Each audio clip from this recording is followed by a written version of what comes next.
মে মাসের শুরুতে এই প্রচণ্ড দাবদাহে আপনার শখের জবা গাছটি কি ঝিমিয়ে পড়েছে? প্রচুর যত্ন করছেন, জল দিচ্ছেন, তাও কি গাছে কুড়ি আসছে না? গাছের গ্রোথ হচ্ছে না? কিংবা কুড়ি এলেও কি তা হলুদ হয়ে ঝরে যাচ্ছে বা কুড়িগুলো শুকিয়ে পড়ে যাচ্ছে ফোটার আগেই? যদি উত্তর হ্যাঁ হয়, তবে আজকের ভিডিওটি একদম আপনারই জন্য। নমস্কার বন্ধুরা, আমি সুমিত। আশা করছি আপনারা প্রত্যেকে সুস্থ আছেন এবং আপনাদের বাগানের গাছগুলি খুবই ভালো আছে। সুপ্রিয় দর্শক বন্ধু, আমার বাগানে আপনাদের সবাইকে জানাই অনেক স্বাগত। বন্ধুরা, আজকে আমাদের এই ভিডিওর মূল বিষয়বস্তু হলো কিভাবে আমরা প্রচণ্ড গরমে মে মাসের শুরুতে এসে দাঁড়িয়ে জবা গাছে এই রকম হারে প্রচুর পরিমাণে ফুল ফোটাতে পারবো। কি এমন খাবার ব্যবহার করলে গাছ রকেটের গতিতে বেড়ে উঠবে, গাছে প্রচুর পরিমাণে কুড়ি আসবে এবং গাছ ভরে ফুটবে প্রচুর ফুল। বর্তমানে অধিকাংশ বন্ধুরাই কমেন্ট করে জানাচ্ছেন যে আমাদের জবা ফুলের গাছগুলি একদমই ভালো বৃদ্ধি হচ্ছে না, গাছ একদমই ঝাঁকড়া হচ্ছে না, গাছে একদমই কুড়ি আসছে না, কুড়িগুলি আস্তে আস্তে হলুদ হয়ে ঝরে যাচ্ছে, পাতা আস্তে আস্তে হলুদ হয়ে ঝরে যাচ্ছে। আপনাদের ছাদ বাগানেও যদি এই সমস্ত যাবতীয় সমস্যা দেখা দেয়, তবে আজ আমি আপনাদের একটি ম্যাজিক খাবারের কথা বলবো এবং গরমে জবা গাছকে কিভাবে সুস্থ ও সতেজ রাখবেন তার জন্য কিছু বিশেষ টিপস আপনাদের ফলো করতে হবে। তো বন্ধুরা, আপনাদের প্রত্যেকের কাছে একটি অনুরোধ, ভিডিওটিকে স্কিপ না করে ভিডিওটিকে সম্পূর্ণ দেখবেন। চ্যানেলে কোনো নতুন বন্ধু হয়ে থাকলে অবশ্যই করে আপনারা আমার চ্যানেলটিকে সাবস্ক্রাইব করে রাখবেন। গাছে খাবার দেওয়ার পাশাপাশি গাছের বেশ কয়েকটি সাধারণ পরিচর্যা অবলম্বন করতে হবে। প্রথম পরিচর্যা হিসেবে জবা গাছে এত পরিমাণে ফুল পেতে হলে গাছকে সবার প্রথমে সরাসরি সূর্যের নিচে রাখুন। হ্যাঁ, ঠিকই শুনেছেন, জবা ফুলের গাছ হলো এমন একটি গাছ যেটি খুবই সূর্যালোক পছন্দ করে এবং গাছকে এরকম হারে ঝাঁকড়া করে তুলতে ও প্রচুর ফুল আনতে হলেও আপনাকে গাছকে সরাসরি সূর্যের নিচে রাখতে হবে। কমপক্ষে গাছে 5 থেকে 6 ঘন্টা সূর্যালোক অতি অবশ্যই পায় সেদিকে খেয়াল রাখবেন। বিশেষ করে সকালবেলার দিকে রৌদ্র যাতে অতি অবশ্য করে গাছে 3 থেকে 4 ঘন্টা পায় সেদিকে নজর দেবেন। তাহলেই দেখবেন আপনার জবা গাছ ফুলে ফুলে ভরে উঠছে। জবা ফুলের গাছ দ্রুততার সাথে ঝাঁকড়া না হওয়া, গাছে বেশি পরিমাণে ফুল না হওয়া এবং গাছ ভালোভাবে বেড়ে না ওঠার আরও একটি কারণ রয়েছে। সেটি হচ্ছে গাছে গোড়ার মাটিতে ভরে ভরে জল দেওয়া। অনেকেই আছে যারা অতিরিক্ত গরমে গাছের গোড়ার মাটি ভেজা থাকার সাথে সাথেও আবার গাছের গোড়ার মাটিতে পুনরায় জল দেন, ফলে গাছের গোড়ার মাটি একদম শুকাতে পারে না এবং গাছের গোড়ার মাটি না শুকালে গাছের শিকড় আস্তে আস্তে ড্যামেজ হয়, ফলে গাছের শিকড় একদম ভালো শ্বাস প্রশ্বাস নিতে পারে না। গাছের শিকড় আস্তে আস্তে পচে যেতে শুরু করে, আর গাছের শিকড় যদি ভালোভাবে বৃদ্ধি না হয় তবে সেই গাছের বৃদ্ধি কখনোই হবে না। জবা গাছ ময়েশ্চার মাটি কিন্তু খুবই পছন্দ করে, কিন্তু গাছের গোড়ায় জল জমা একদমই পছন্দ করে না বা ভিজে মাটি একদমই অতিরিক্ত পছন্দ করে না। যখন দেখবেন গাছের গোড়ার মাটি ওপর থেকে আস্তে আস্তে শুকিয়ে যাচ্ছে, তখনই জল ব্যবহার করুন। তীব্র রোদে কিন্তু কখনোই গাছে জল প্রয়োগ করবেন না। সকালে এবং সন্ধে নাগাদ গাছে জল প্রয়োগ করবেন, আর অবশ্যই মাটির উপরিভাগ শুকিয়ে এলে তবেই কিন্তু জল প্রয়োগ করবেন। বৃষ্টি হলে কিন্তু একদমই গাছে জল প্রয়োগ করবেন না। টবের মাটি শুকনো হওয়া পর্যন্ত গাছে জল দেবেন না। তৃতীয় পরিচর্যা হিসেবে বলবো, বর্তমানে এখন যেহেতু আমরা মে মাসের শুরুতে উপনীত হয়েছি, এই মে মাসে এসে দাঁড়িয়ে সূর্যের তাপমাত্রা বেশ অনেকটাই থাকে। এই সময় আপনারা কম বেশি লক্ষ্য করে দেখবেন জবা গাছ আস্তে আস্তে নেতিয়ে পড়ে, গাছের পাতাগুলি আস্তে আস্তে হলুদ হয়ে ঝরে যায় এবং কুড়িগুলিও হলুদ হয়ে ঝরে যায়। অতিরিক্ত তাপমাত্রার কারণে মূলত গাছের পাতা ফ্যাকাশে হয়ে যায়। তাই এর প্রতিকার হিসেবে যে কাজটি করবেন, গাছকে কোনো শেডযুক্ত জায়গায় অথবা গ্রিন নেটের নিচে রাখতে হবে। যারা এটা করতে পারবেন না, তারা গাছের ঠান্ডা জলে স্প্রে করতে হবে 3 বেলা। সকালবেলা গাছকে ভালো করে স্নান করিয়ে দেবেন। যদি দেখেন দুপুরবেলা প্রখর রোদে গাছ ঝিমিয়ে পড়েছে, তখন গাছের পাতায় জলে স্প্রে করবেন। টবের মাটিতে কিন্তু তখন কোনো মতেই জল প্রয়োগ করবেন না, তাহলে কিন্তু গাছের ক্ষতি হবে। এবং সন্ধে নাগাদ আবার গাছটিকে ঠান্ডা জল দিয়ে স্নান করাবেন। যদি সম্ভব হয়, বিকেলের দিকে আপনি ফ্রিজের বরফ জলও গাছে প্রয়োগ করতে পারেন।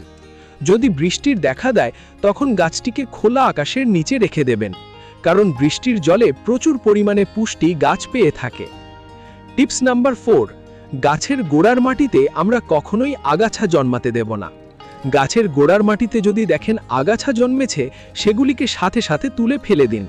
কারণ আগাছাগুলি কি করবে, গাছে যখন খাবার দেবেন তখন সমস্ত খাবার সেই আগাছাগুলি খেয়ে ফেলবে, ফলে আপনার গাছের জন্য পর্যাপ্ত পুষ্টি বা খাবার থাকবে না। তাই সবসময় গাছের গোড়ার মাটি পরিষ্কার রাখুন। গাছের গোড়ার মাটিতে কোনো রকম আগাছা জন্মাতে দেবেন না। এই আগাছা তুলে নেওয়ার পর আমাদের গাছের মাটিতে একটি কাজ করতে হবে, সেটি হলো মালচিং। যারা গাছকে কোনো প্রকার শেডে রাখতে পারছেন না, তারা অবশ্যই এই পদ্ধতিটি ব্যবহার করে উপকার পাবেন। এর জন্য আমাদের বাগানের যেসব শুকনো পাতা থাকে, সেগুলোকে আপনারা গাছের গোড়ায় এরকমভাবে দিয়ে দেবেন। এতে টবের মাটিতে ময়েশ্চার ভাব বজায় থাকবে। যদি আপনাদের কাছে খুব বেশি পাতা না থাকে, এর পরিবর্তে আপনারা কোকোপিট বা নারকেলের ছোবড়ার টুকরো গাছের গোড়ায় দেবেন, এতেও কাজ হবে। টিপস নাম্বার 5, কিভাবে আমরা আমাদের জবা ফুলের গাছকে রকেটের গতিতে ঝাঁকড়া করে তুলব। গাছকে দেখার মতো বাড়িয়ে তুলতে এবং দ্রুত ঝাঁকড়া করতে হলে আপনাকে গাছকে পিঞ্চিং বা কাটাই ছাঁটাই করতে হবে। যখন দেখবেন গাছের ডালগুলি অতিরিক্ত লম্বা হয়ে গেছে বা গাছের ডগায় ডগায় কোনো রকম কুড়ি নেই, তখন সেই সমস্ত গাছের ডালগুলিকে এই মে মাসের শুরুতে এসে দাঁড়িয়ে আপনারা সফট প্রুনিং করতে পারেন। যে সমস্ত গাছের ডালগুলি অতিরিক্ত হারে লম্বা হয়ে বেড়ে যাচ্ছে, সে সমস্ত গাছের ডালগুলিকে ডগা থেকে কেটে দেবেন 1 থেকে 2 ইঞ্চি করে। ফলে সেখান থেকে আরও নতুন নতুন ব্রাঞ্চেস আসবে এবং আস্তে আস্তে গাছ সুন্দর শেপ নেবে। মনে রাখবেন, যত বেশি গাছের ডাল হবে বা গাছ যত বেশি ঝাঁকড়া হবে, তত বেশি সেই গাছ থেকে আপনারা ফুল পাবেন। শুধুমাত্র কাটাই ছাঁটাই করেই গাছকে ঝাঁকড়া করা যায়। তাছাড়া গাছকে ঝাঁকড়া করার আর তেমন কোনো রকম বিশেষ পদ্ধতি নেই। তাই এই সময় গাছকে কাটাই ছাঁটাই করুন, এতে গাছ সুন্দরভাবে ঝাঁকড়া হয়ে উঠবে। টিপস নাম্বার 6, এই পরিচর্যাটি আমরা অনেকেই এড়িয়ে চলি। গাছে যখনই ফুল ফোটে, সেই ফুলগুলিকে যদি আমরা না তুলি, তবে সেই ফুলটি গাছের শুকনো অবস্থায় থেকে যায়। গাছে যদি শুকনো ফুলকে আমরা ওইভাবেই রেখে দেই, তবে গাছ কিন্তু এই ফুল ঝরাতে অতিরিক্ত শক্তি ব্যয় করে এবং গাছে একদমই নতুন নতুন ব্রাঞ্চেস বা নতুন নতুন কুড়ি আসতে পারে না। তাই যখনই গাছে শুকনো ফুল দেখবেন, সেই শুকনো ফুলগুলিকে সাথে সাথে তুলে ফেলে দেবেন। গাছে শুকনো ফুল রাখা হলে গাছে প্রচুর পরিমাণে ফাঙ্গাসের আক্রমণ হয়ে থাকে। এতে ফুলের সংখ্যা কমে যায় ও গাছের অবস্থা খারাপ হয়ে যায়। এই ফাঙ্গাসের আক্রমণ যাতে আমাদের গাছে না হয়, তার জন্য গাছে খুব ভালো মানের একটি ফাঙ্গিসাইড আমাদের প্রয়োগ করতে হবে। ফাঙ্গিসাইড স্প্রে হিসেবে আমি আমার গাছে মূলত সাফ ফাঙ্গিসাইড ব্যবহার করে থাকি। আপনারা চাইলে এর পরিবর্তে ব্লাইটক্স, রিডোমিল গোল্ড, M45, ব্যানসার বা ব্যাভিস্টিন গাছে প্রয়োগ করতে পারেন। এটি ব্যবহারের নিয়ম হচ্ছে 1 লিটার জলে 1 চা চামচ ফাঙ্গিসাইড নেবেন এবং সেটিকে খুব ভালোভাবে মিশিয়ে নেবেন। মেশানোর পর আমরা আমাদের প্রতিটি জবা ফুলের গাছে এটি স্প্রে করব মাসে 2 বার। আর যখনই দেখবেন বৃষ্টিপাত হচ্ছে, তার পরপরই আমরা আমাদের প্রতিটি গাছে ফাঙ্গিসাইড প্রয়োগ করব, কারণ এই বৃষ্টিপাতের সময়ই গাছে সবচেয়ে বেশি ফাঙ্গাসের আক্রমণ দেখা দেয়। এখন আসি সেই ম্যাজিক খাবারের কথায়। জবা গাছে কি এমন খাবার ব্যবহার করলে গাছ রকেটের গতিতে বেড়ে উঠবে, দ্রুত ঝাঁকড়া হবে এবং গাছ ভরে ফুটবে প্রচুর প্রচুর ফুল? এই হলো সেই সার।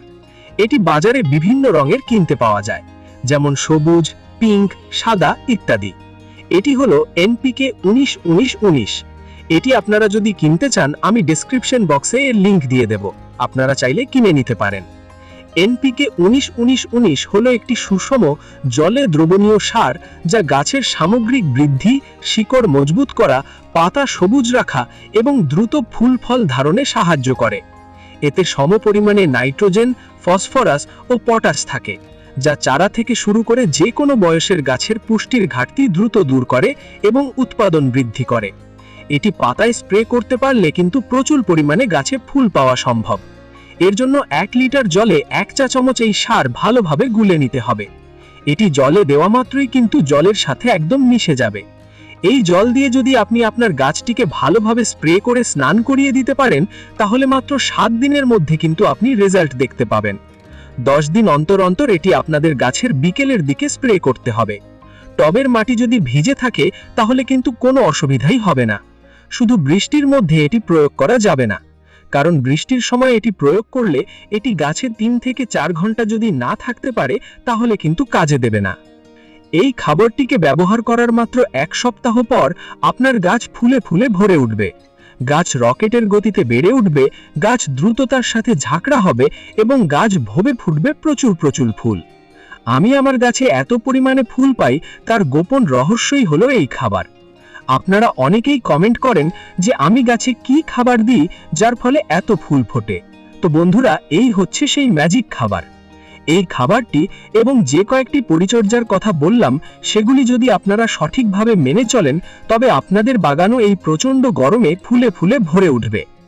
ভিডিওটি যারা এতক্ষণ ধৈর্য সহকারে দেখলেন আপনাদের প্রত্যেককে অসংখ্য অসংখ্য ধন্যবাদ।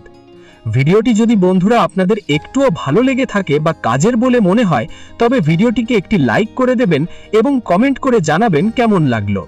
আর অবশ্যই করে আপনারা আমার চ্যানেলটিকে সাবস্ক্রাইব করে পাশের বেল আইকনটি প্রেস করে রাখবেন এবং ভিডিওটি অন্যান্য বাগানপ্রেমী বন্ধুদের কাছে শেয়ার করবেন যাতে তারাও খুব সহজে ছাদ বাগান করতে পারে। তো বন্ধুরা, দেখা হচ্ছে আবার অন্য কোনো ভিডিও নিয়ে। ততক্ষণ সবাই সুস্থ থাকবেন, ভালো থাকবেন এবং আমার ভিডিও দেখতে থাকবেন। ধন্যবাদ।